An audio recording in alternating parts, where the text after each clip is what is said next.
Do you consider yourself maybe now to be the leader of this pitching staff? Kind of the old guy? Yeah, I mean, in a way, I guess now with it being my junior year and after finally getting a full season under my belt, I'm definitely one of the more older guys who has a year of experience, I guess. But with this staff, there's a lot of kind of leadership, I guess. This junior class and the seniors we've got back, so it's pretty balanced all across the board. Caden says it's toughness over talent. Mm-hmm. What does he mean by that? Yeah, I mean, it's coming every day with a plan to get 1% better each and every day with everything you do. So it's just instilling that inside our minds throughout the whole course of the season. Caden also mentioned this kind of being a player-led team. What does that look like for you?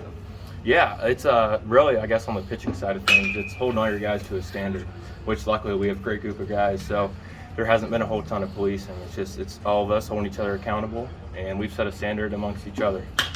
Mack, how do you feel like your short time that you spent on the Cape this summer advanced your game and your pitches? Yeah, it was definitely a blessing to be able to play up there with some of the top talent in the country. Really, just anytime you get to play, you get to learn a lot, in-game stuff, in-game adjustments, so it was a great time. Go Cats, by the way. What went into your decision to come back, to say no to professional baseball and come back? Yeah, it was definitely something I prayed about. And then really just that feeling in my gut that I knew that I wanted to go back for one more year. And then it was honestly the second best decision of my life, with the first one being coming here. So just to be able to spend another year with these guys, and this is one of the closest teams I've ever had. So it's been a blast, and we're ready to get going. Certain aspects of your game that you wanted to work on that sort of motivated you to come back? Yeah, I mean, definitely I think what stood out last year was the command aspect of things. And then with that came just throwing more fastballs. So that was kind of the two things that stood out that I wanted to work on this summer and this fall. And me and the coaching staff, that's kind of the plan that we laid out, and I felt like we executed it pretty well. So were you close at all to going pro, or did you always know back in your mind you're probably going to come back? There was a little bit there for Yeah. a little bit, but I think deep down I knew I wanted to come back. What is the identity of this pitching staff going to be?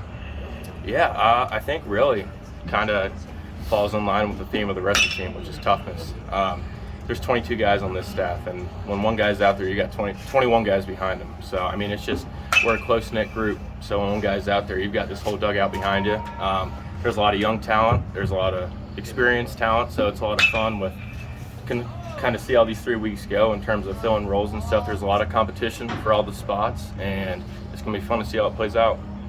Well, Matt, you guys talk about holding each other accountable. How much pride are you taking in watching everyone improve? Oh, definitely. I mean, I think that as, I guess, just being a teammate is probably one of the most fulfilling things, is seeing guys get better over the course of the fall in the pregame. The preseason. So really just see these young guys grow in such a short time. It's been awesome. Specifically, how have you seen Caden kind of progress since he first got here till now? Yeah, well, he's always been an unbelievable talent. But I think for him, it was just this fall with him kind of sitting out a little bit, seeing him grow, I guess, in terms of a teammate, where one of the toughest things in the game is when you have to kind of sit and watch. But each day he brought so much energy. So I'm really proud of Caden. Monty says one of the things he learned about himself last year was the fact that he needed to be a little more patient with the starting rotation and with pitchers in general. For you guys to hear that, what does that mean to you? And does that make you feel like you're okay? You can now go out there and not worried about getting yanked too early or something like that? Yeah, I mean, really, kind of our coaches have never made me feel that way, I guess. They're awesome. They're confidence instillers. So when I'm out there, I feel 100% ready to go. Caden said the last thing he wants to think about right now is how last year ended. Is that the general vibe of the team? Last year's last year, and that has no impact on you guys moving forward? Yeah, it's kind of closing that chapter, I guess, but it's always something I think's in the back of our mind that kind of fuels you as you go. Matt, can you talk more about the impact that Caden makes, and if he were healthy enough or wanted to devote himself to pitching, how good he could be on that side too? Yeah, definitely. I mean, I think that's going to be a choice that him and the coaches make in the long run, but I mean, he's a rare talent. So whichever one he decides to focus on, sky's the limit for the kid. Mack, what's some personal goals for yourself heading into the season? Yeah, really just to raise the level of all my guys throughout the year and be the best teammate I can be and win every game. It's interesting that you said throw more fastballs. Sometimes you lose a feel for a breaking pitch and you kind of want to keep throwing it, or it's working and you want to keep throwing it? What's behind that decision? Yeah, I still got to pound the strike zone with the heat. Yeah, really, it's just kind of the idea that the fastball is your tool pitch. Right. That's a way that you can get ahead in the count, and then if you can get ahead of the count with just your fastball, you have the whole arsenal left to go. So whether that's curveball, changeup, or slider, it was just kind of the idea of working more efficient, which would lead to working deeper in the game. Did you have a pitch you wanted to work on the left-handers a little bit more? Definitely the changeup, I think, Yeah. and also even throwing that to righties. But just to have a pitch going the other way in terms of off speed is going to be a huge asset.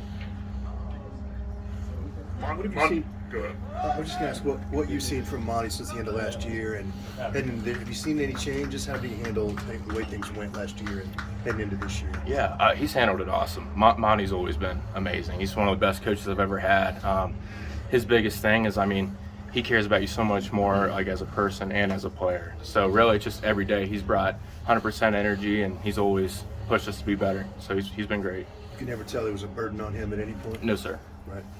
Monty mentioned one of the biggest things you guys need to do as pitching staff is keep teams in the ballpark. So all the home runs you guys gave up last year. What do you think contributed to that? And what's the key to being better in that aspect? Yeah, I think that comes back to a lot of just the things with pitching is working ahead early. I don't know if it's maybe a constant theme with other guys, but getting ahead with the fastballs early to where you can put them away with the off speed. But I think it just comes down to working ahead and then controlling the count, not having to work from behind and giving up good pitches to hit.